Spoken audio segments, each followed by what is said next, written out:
Bonjour, je suis Goretti Katz, entrepreneur dans le secteur de la culture et du sport. Comme vous le savez, dans le cadre de ce podcast et même les interviews que nous avons dans le cadre du projet Pour elle avec l'Observatoire national sur l'entrepreneuriat féminin en République démocratique du Congo, aujourd'hui nous avons un autre numéro avec une femme entrepreneur exceptionnelle. Certains la connaissent déjà, d'autres pas encore. D'autres, vous l'avez sûrement vu à la télé ou sur les réseaux sociaux, peu importe. Nous avons ici avec nous la seule et l'unique Tissia Mukuna. Tissia, merci d'être avec nous, bienvenue. Merci beaucoup Goretti pour cette invitation. Alors, est-ce que ça va? Ça va super bien. Écoute, il y a un nombre incalculable de femmes entrepreneurs qui vont t'écouter. En RDC, les femmes entrepreneurs, c'est évalué à des millions. Qui d'ailleurs tiennent l'économie de la République démocratique du Congo, tant dans le formel que dans l'informel. Et toi, tu fais partie de celles qui sont dans le formel depuis quelques années. Est-ce que tu veux bien nous parler de toi? Qui es-tu et quel est ton parcours, s'il te plaît? Alors, qui je suis? Avant tout, je suis la mère de 2 petits garçons adorables que j'appelle mes tornades. Et puis, je suis aussi la femme de mon mari. Je parle beaucoup de mon mari à chaque fois. Je dis mon mari, mon mari. Un peu comme dans la série Colombo, il parle tout le temps de sa femme, sa femme. Moi, c'est mon mari, il est architecte. Et je suis entrepreneur, mais également présidente de la Commission nationale Jeunes Entrepreneurs à la FEC, à la Fédération des entreprises du Congo. Et une fervente... comment je pourrais dire ça? Une fervente croyante sur l'entrepreneuriat des jeunes et des femmes. On n'en doute pas une seconde, parce qu'après, ici à toi, c'est aussi de nombreux prix. Tant au niveau de la République démocratique du Congo, où tu as été lauréate de COPA par exemple, ou encore au niveau continental, où tu as eu des prix en fait, et même au niveau mondial, au 59e Salon de l'agriculture à Paris. Tu nous représentes à toutes les échelles. Et donc, dis-nous quand même, qu'est-ce que ça fait d'avoir autant de prix? Est-ce qu'il y a un sentiment de responsabilité quand même derrière? Alors c'est clair qu'on ne va pas entreprendre pour la gloire, mais c'est vrai qu'il y a une responsabilité quand on représente son pays et quand on veut défendre les couleurs de son pays. Dans le café, c'est encore plus sensible parce que quand on regarde l'histoire du café, c'est le Brésil qui tient l'économie du café et nous l'avons tenu aussi.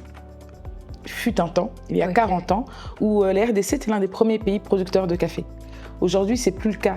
Et moi, avec ma marque La Quinoise, j'essaie de changer les choses, de créer de l'impact. C'est pour ça que dans ma société, il y a beaucoup de programmes avec impact pour les agriculteurs, pour les jeunes, parce que je veux redonner au Congo ses lettres de noblesse. Et c'est comme ça qu'on ne fait pas simplement du café Robusta qui vient de ma plantation, on fait aussi du petit Kouilou qui vient du Congo central, on fait du Libérica qui vient du Kasaï, on fait de l'Arabica qui vient du Grand Kivu. Donc on fait toutes les variétés de café pour montrer qu'au Congo, on a une terre belle qui nous permet de faire toutes les variétés de café. C'est très intéressant ce que tu dis parce que ça m'emmène sur deux volets. Le premier volet, c'est déjà l'impact dont tu parles. Je sais que l'entrepreneuriat, être un entrepreneur d'impact, l'entrepreneuriat social comme on l'appelle, cet entrepreneuriat qui a plutôt pour premier objectif d'avoir un impact et secondement générer de l'argent, ce n'est pas facile.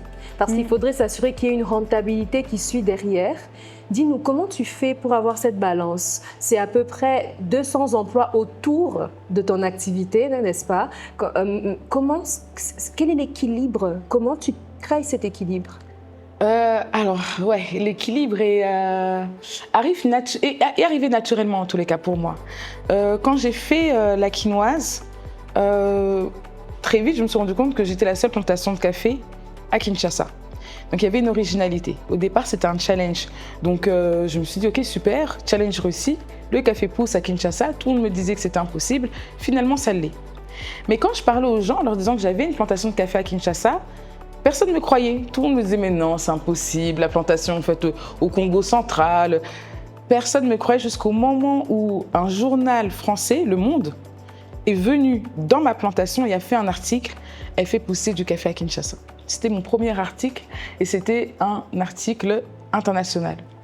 Et donc là, les gens sont étonnés.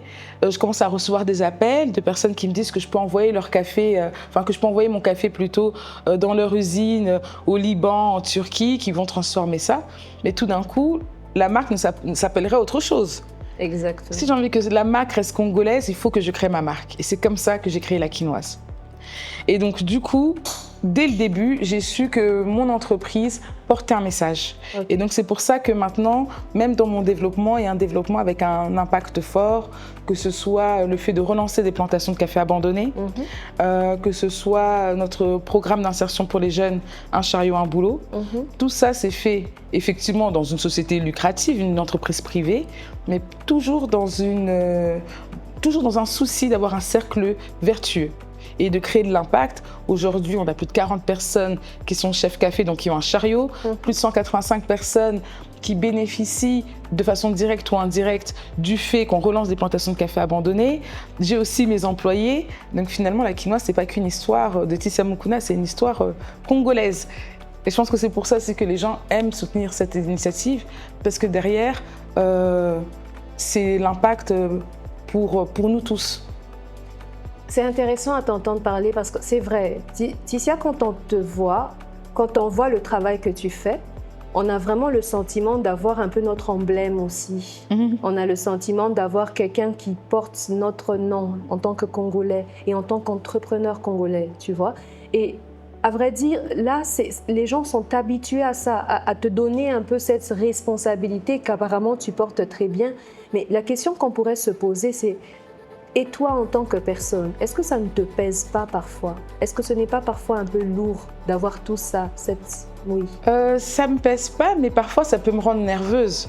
Par exemple, j'ai fait une émission, Les Nouveaux Boss, qui est passée sur TV5 Monde.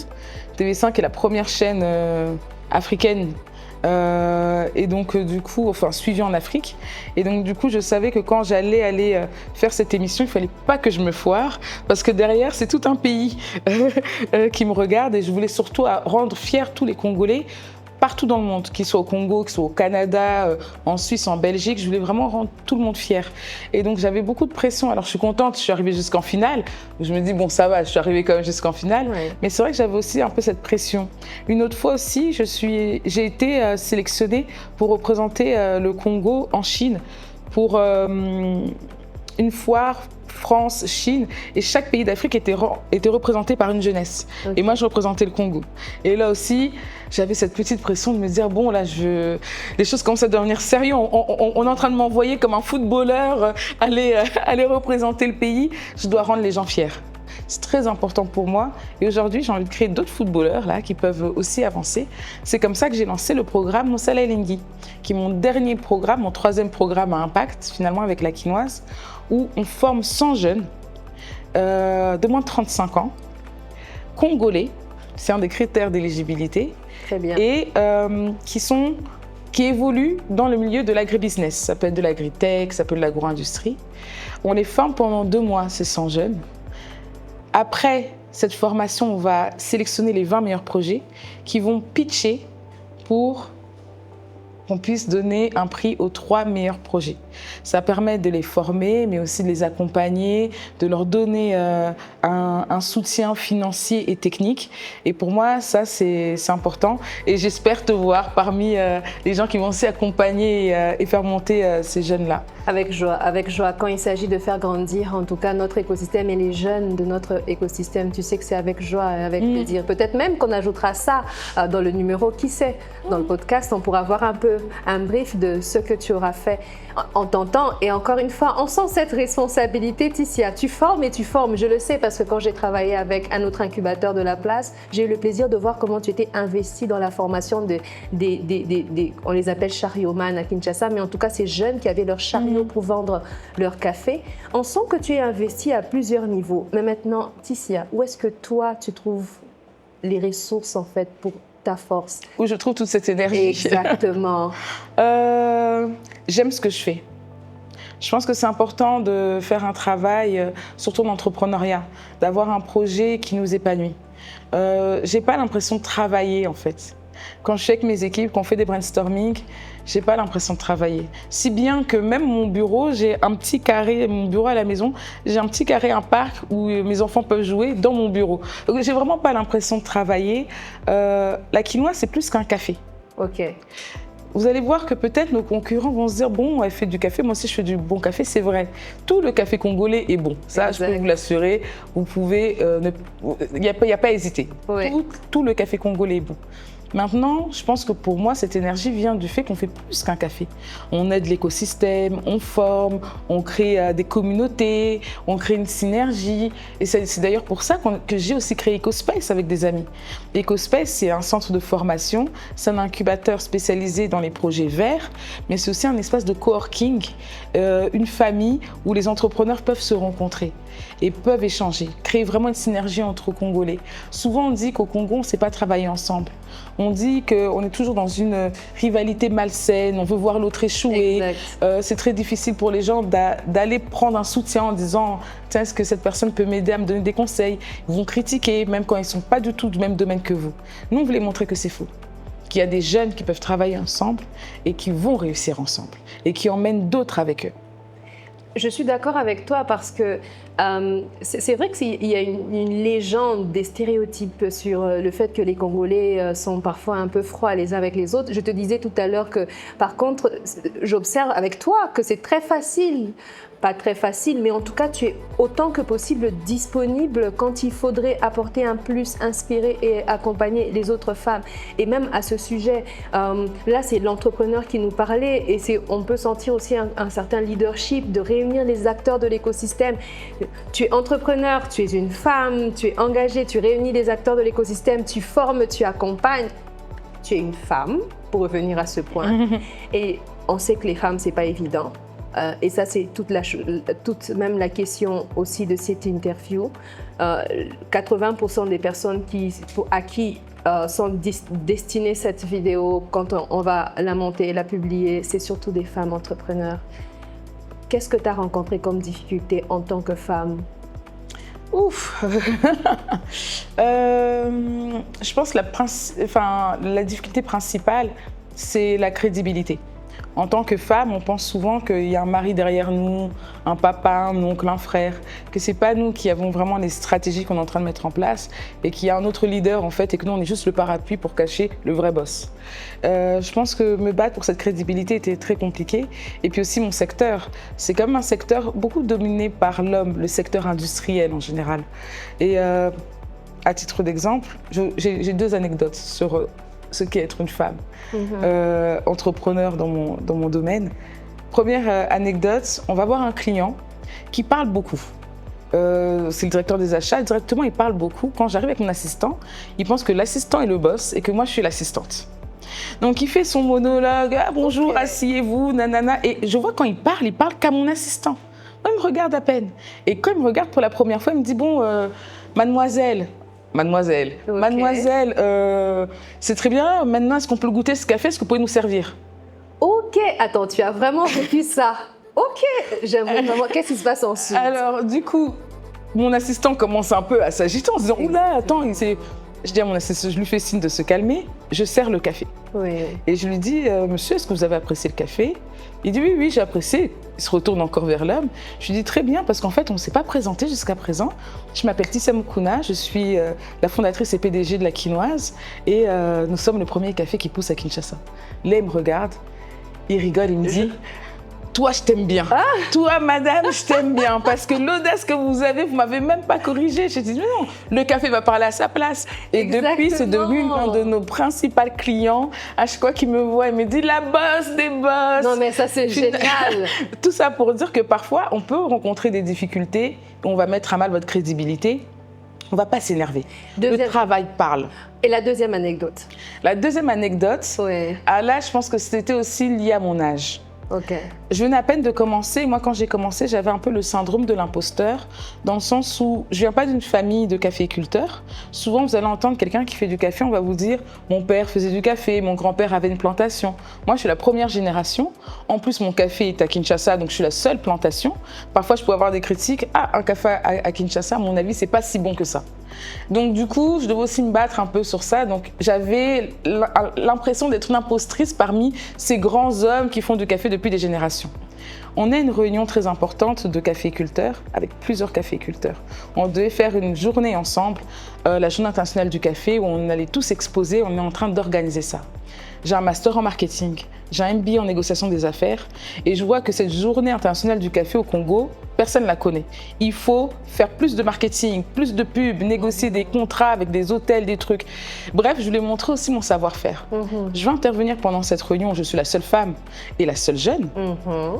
Et là, il y a un des messieurs, président de l'association à ce moment-là, je ne vais pas préciser l'année comme ça, je laisse son intégrité sauve, qui dit « Toi la jeune, tais-toi, laisse les grands parler, on va t'appeler quand on aura besoin de ton avis. » Et il continue de parler comme si de rien. On est entre collègues. Mes parents m'ont tellement bien élevée que je ne sais pas quoi répondre. C'est en rentrant chez moi que je me dis « J'aurais dû dire ça, pourquoi j'ai pas pensé à dire ça, comment j'ai… » Et au final, le temps passe, je décide de quitter cette association et je crée Couleur Café, mon événement que je fais chaque année. Et qui, l'année dernière, a réuni plus de 500 personnes. Donc le master en marketing, MBA des négociations des affaires, ça a servi. Bien. Et je reçois un coup de fil, des années plus tard, du même monsieur, qui me dit « Tissia, j'ai quand même du mal avec ma marque, est-ce que tu peux m'aider avec mon marketing ?» Je voulais lui dire « Bon, laisse les grands faire, je vais t'appeler plus tard. » Mais finalement, bon, je ne l'ai pas fait.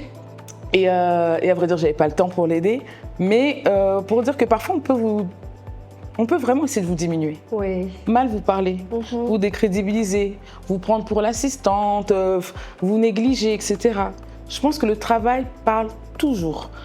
C'est très intéressant ce que tu dis. La deuxième anecdote me rappelle une citation qui dit souvent, quand vous ne pouvez pas changer votre entourage, il faut que vous puissiez changer votre entourage. J'aime bien, vu, hein? J'aime bien. T'as vu, et c'est vraiment ce que tu as fait. Tu ne pouvais pas en ce moment-là changer l'entourage qui était constitué de… Mais alors tu as changé complètement l'entourage qui est également constitué de personnes. Et c'est très intéressant et inspirant. Je crois que beaucoup de femmes vont se retrouver dans le rôle de l'assistante. Moi aussi, je crois que j'ai vécu ça 2 ou 3 fois. Et c'est intéressant de voir que tu es allée au-delà de ça. Parce qu'au-delà de ça, je pense qu'il faut aussi parler des personnes qui nous aident. Moi, il y a beaucoup de caféiculteurs qui m'ont aidée. Très bien. Des gens qui sont là depuis longtemps, qui m'ont dit « On va t'aider. Tiens, on va t'aider avec le Libérica au Kassai. Voici des semences, tu peux acheter ça là-bas, etc. » Parfois, quand je suis en rupture de stock sur une variété, si j'appelle un autre caféiculteur, il va dire « Ouais, bon, écoute, moi j'ai un 5 tonnes quelque part, je vais te dépanner. » Donc, c'est important de parler aussi des personnes qui nous aident. Oui, c'est difficile, oui, on aura des portes fermées, mais il y a certaines personnes qui vont nous ouvrir des fenêtres. Dis-moi, sur les personnes qui ouvrent des fenêtres et même des portes, peut-être même qui nous donnent leur maison, est-ce qu'il y a des femmes? Parce qu'après, il paraît que les femmes n'aident pas les femmes et tout le tralala qui va avec. Mais déjà, nous sommes 2 femmes sur ce panel, sur ce plateau, qui discutent très bien, qui se connaissent et qui échangent très bien. Moi, je sais qu'il y a d'innombrables femmes qui m'ont soutenue. Est-ce que c'est le cas pour toi aussi? Oui, il y a eu des femmes qui m'ont soutenue. Oui. Il y a eu des femmes, Yvonne Bala, Eliane Nkeni, Nicole Soulou. Qui puis-je citer encore? Il y a des femmes qui m'ont soutenue. Ma mère. Il y a des femmes qui m'ont soutenue. Il y a des femmes qui m'ont ouvert des portes. Marceline Kaozi, qui m'ont partagé parfois même un calepin. Appelle cette personne, dis-lui que tu viens de ma part. Très bien. Et c'est important, mais souvent vous allez voir que c'est des femmes aussi, j'ai cité des grandes dames. Exactement. Qui ouvrent le chemin pour d'autres. À notre génération, on est toujours un peu en compétition. Mais je pense que entre femmes, mais aussi entre hommes et femmes. Parce qu'on est en train de se chercher. Il ne faut pas oublier que le monde de l'entrepreneuriat est un monde difficile.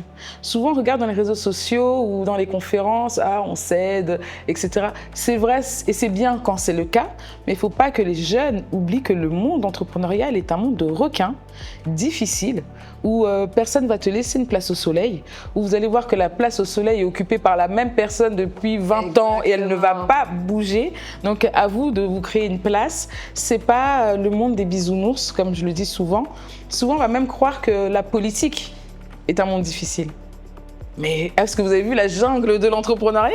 En vérité, l'entrepreneuriat, c'est un monde vraiment criminellement difficile. Ah oui. Ok, Tissia, tu es entrepreneur à plein temps. Maman à plein temps, épouse à plein temps. Également. Comment tu fais? Explique-nous l'équilibre. Je pense que comme on parle aux femmes aujourd'hui principalement, mesdames, je regarde la caméra directement. S'il te plaît. Mesdames, choisissez bien votre mari. Choisissez bien votre mari. Parce que c'est ça qui va permettre l'équilibre, je pense. Quand j'ai commencé l'entrepreneuriat, j'avais un petit copain, j'avais pas d'enfant. Ouais. Le petit copain est devenu un mari, puis le papa des enfants. Et donc, du coup, la vie a changé et il faut savoir s'adapter. J'ai la chance d'avoir un mari qui est non seulement compréhensif, mais aussi qui me soutient énormément. Il est architecte, ce qui m'a permis d'avoir un mari qui me dessine mon usine. Magnifique. Qui connaît mes challenges et qui connaît ma personnalité aussi entreprenante. Et qui parfois, quand je lui dis j'ai un problème à 4 h du matin et je sais pas, il y a un moteur d'une machine qui a explosé, il me dit reste tranquille, je vais y aller. Waouh, ok. Ça, c'est une force. Qui a fait mon logo. Ok. Ouais. Mon mari me soutient énormément. Il n'aime pas les réseaux sociaux. Oui. C'est le genre d'architecte, soit tu le connais, soit tu le connais. Donc, si tu le connais pas, c'est que c'est lui qui veut pas être reconnu. D'accord. Et qui m'apporte beaucoup de soutien. Et le soutien, c'est pas forcément financier. Tout ce que je viens de citer là, c'est beaucoup de soutien moral en fait. Également, mes enfants, l'équilibre que j'ai pu faire avec eux, c'est que j'arrive aussi à travailler de la maison. Okay. J'ai mes bureaux en ville, à EcoSpace, mais j'ai aussi mes bureaux à la maison, où justement j'ai un petit parc de jeux où mes enfants peuvent jouer, donc je peux rester aussi avec eux. Très bien. Quand j'ai du boulot administratif, je suis à la maison, comme ça j'arrive à être avec eux. Quand je fais des événements, ils sont petits, mais ils peuvent un peu venir voir maman aux événements que j'organise, bien entendu, sinon ils sont vraiment trop petits pour être dans une conférence. Et puis après, je me mets aussi des limites. C'est-à-dire que quand j'ai commencé, encore une fois, j'étais pas mère, j'étais pas épouse, donc je pouvais travailler un dimanche. Ça me dérangeait pas. Aujourd'hui, il est hors de question que je travaille un dimanche. D'accord. Après une certaine heure, je regarde plus mon téléphone. Okay. Donc tout ça, c'est important. Oui. Mes fils font du foot. Oui. Je vais les voir jouer au foot, même s'ils sont petits, ils vont peut-être pas s'en souvenir. J'y vais quand même, c'est important pour moi. Donc voilà, donc c'est toutes ces petites choses qui fait que j'arrive à trouver mon équilibre. Mais c'était difficile. Parce que je me souviens de ce passage entre l'entrepreneur seul à l'entrepreneur épouse maman a été compliqué. Je voulais tout faire. C'est-à-dire que je voulais aller à l'usine, voir les clients, aller au foot avec mes fils et puis pour rajouter une difficulté, je les ai aussi mis à l'équitation parce que moi j'ai jamais fait ça, donc je me suis dit que je voulais leur offrir à préparer à manger parce que mon mari doit manger ma nourriture, etc. Où au bout d'un moment, tu te rends compte que il est 16 h, j'ai même pas eu le temps de me laver en fait. Et c'est là où il faut vraiment faire l'équilibre et savoir dire stop quand on peut pas faire les choses. Et de ton expérience, est-ce que tu penses que le syndrome de la superwoman est réel? Bien sûr, oui. Surtout quand on a envie d'être cette femme forte. Exactement. Surtout la femme africaine. La femme africaine qui veut que son mari goûte sa nourriture parce qu'il est hors de question qu'il goûte la nourriture d'une autre. Exactement. Parce que la femme africaine veut élever ses enfants, parce que ses enfants doivent toujours être auprès d'elle. Et puis parce que les mères culpabilisent beaucoup. Exactement. Et puis même de cette femme entrepreneur qui ne veut pas laisser son business parce que sinon on va dire « Ah, regardez, exactement. On savait bien les femmes c'est compliqué, etc. » Oui. Donc on veut tout être. Et moi, je disais souvent, avant, même à mes jeunes sœurs, à mes nièces, au lieu de vouloir épouser un directeur, soyez directrice. Okay. Mais maintenant, la directrice, un jour va devenir mère, épouse, il faut qu'elle arrive à trouver ce juste milieu. On ne nous l'explique pas assez, que c'est difficile, mais c'est possible. Est-ce que tu as pris des aides pour pouvoir gérer ça? Au bout d'un moment, bien sûr, je ne pouvais pas tout faire toute seule, c'est impossible. Ma mère m'aide beaucoup, par exemple. À l'heure actuelle, là, pendant que je suis là, mes enfants sont avec ma mère et ma grand-mère. Donc, il y a ce système familial qui est aussi propre aux familles africaines, qui est très important. Et je suis très contente d'avoir ma famille autour de moi, d'avoir des employés aussi, une équipe. Okay. Moi, mon équipe, elle ne travaille pas pour moi, elle travaille avec moi. Et donc, ce qui me permet d'être ici, pendant ce temps-là, il y a un tournage qui est fait dans un supermarché pour des dégustations qu'on va faire le week-end. Et il y a une formation qui est en train de se dérouler dans un hôtel pour les baristas. Et je peux être tranquillement avec toi sans me soucier, sans avoir mon téléphone avec moi. Et le conseil d'ailleurs que je dirais aux jeunes femmes qui veulent entreprendre, entreprenez tôt. Je pense que moi, ça m'a beaucoup aidé d'entreprendre justement quand je n'avais pas de responsabilité à part ma propre personne. D'accord. Je pense que quand on entreprend, je pense que ça aurait été difficile pour moi d'entreprendre maintenant. Oui. Attention, hein, je ne dis pas aux femmes qui ont des enfants que c'est impossible. Mais si vous avez l'opportunité d'entreprendre tôt, faites-le. Est-ce que ça c'est vraiment un conseil qui rentre complètement dans la réalité des femmes entrepreneurs. Tu sais, je suis coach en entrepreneuriat et en communication, leadership, développement personnel et tout ça. Les entrepreneurs qu'on accompagne, les femmes entrepreneurs qu'on accompagne, un des défis majeurs, c'est comment je fais l'équilibre entre ma vie d'épouse, de mère et ma vie d'entrepreneur. Et je t'assure, et ça c'est une histoire vraie, sur 10 femmes entrepreneurs, j'en ai vu peut-être 7 ou 8 arrêter ou vraiment faire le minimum parce qu'elles n'arrivent pas en fait à jongler. Et donc ce conseil il est vraiment important. Est-ce que tu as d'autres conseils? Vraiment, dernier mot. Tu sais, lorsqu'on fait des appels pour participer à des programmes de formation, d'accompagnement d'entrepreneurs, sur 100% de femmes qu'on a qui ont même l'intention de postuler, il y en a nombreuses qui nous diront « Je n'ai pas eu le courage de postuler, on m'a forcé. Je voulais, mais il fallait que quelqu'un me prenne par la main pour postuler. » On a vraiment découvert qu'il y en a nombreuses qui veulent être là, mais qui n'osent pas. Je pense qu'il y a beaucoup de femmes qui n'osent pas. Il y a plusieurs choses qui n'osent pas parce qu'elles se demandent si elles vont être capables et si elles vont réussir. Elles se disent si je le fais que je ne réussis pas, et puis elles se démotivent. Oui. Parfois aussi, c'est l'entourage. Vous allez avoir un entourage de personnes qui vont vous démotiver. Ça ne sert à rien, laisse tomber. Mais est-ce que ton mari ne peut pas te payer tes factures? Donc, elles vont se laisser influencer par leur entourage. Être entrepreneur, c'est difficile. Donc, c'est vrai que quand on a un entourage qui ne nous soutient pas, ça rajoute une difficulté. Ça rajoute un challenge de devoir se battre seul. Le conseil que je pourrais donner à ces femmes, c'est en fait de se connaître elles-mêmes. Quelles sont mes qualités, mais aussi de s'organiser. Il y a beaucoup de choses qu'on ne fait pas parce qu'on n'arrive pas à s'organiser. Parce qu'on ne croit pas au business qu'on a envie de lancer. Je vais te donner encore une autre anecdote. J'étais étudiante vers la fin de mes études supérieures. On réussit un examen avec une amie. C'était même pas vraiment la fin d'ailleurs. Bon. On réussit un examen, on veut prendre une photo. Qu'est-ce qu'on fait? On prend nos téléphones et on tend le bras comme ça. On se rend compte qu'on n'a pas beaucoup de recul. J'ai dit à ma copine, ça aurait été bien qu'il y ait comme un bâton là, qui puisse nous prendre une photo avec un peu de recul. On pourrait appeler ça même un selfie stick. On rigole, on passe à autre chose. 1 an plus tard, les Chinois lancent le selfie stick. Le type devient milliardaire. Et j'ai pensé à ça il n'y a pas longtemps. Pourquoi? Je me balade sur les réseaux sociaux, je vois un Américain qui dit la même histoire, qu'il avait pensé au selfie stick et qu'il ne l'a pas lancé. L'Américain, la Congolaise, mais c'est le Chinois qui se lance. Donc tout est une question de croire en son business, d'être organisé.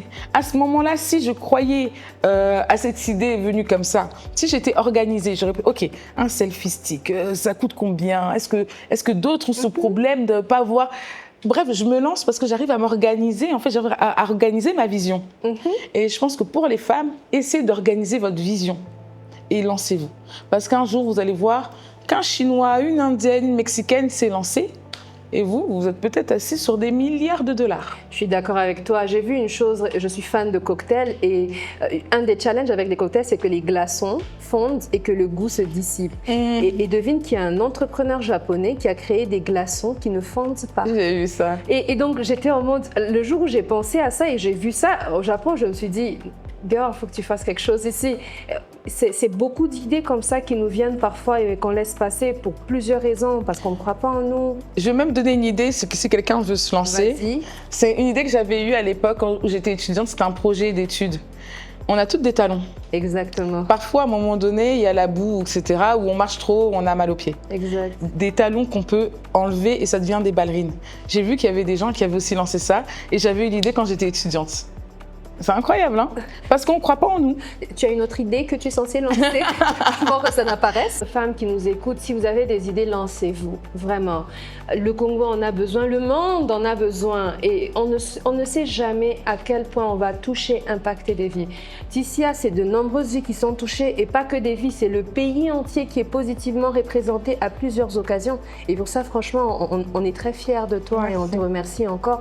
Merci aussi d'être venu aujourd'hui à ce rendez-vous et à cette interview, pour toutes les femmes qui suivent notre chaîne YouTube dans le cadre du projet Pour elles. Nous espérons te revoir à d'autres occasions d'ailleurs, où tu pourras encore parler à ces femmes et même aux hommes qui, bien sûr, qui font complètement partie de cet écosystème entrepreneurial. Il faut aussi éduquer les hommes d'ailleurs. Il faut aussi éduquer les hommes.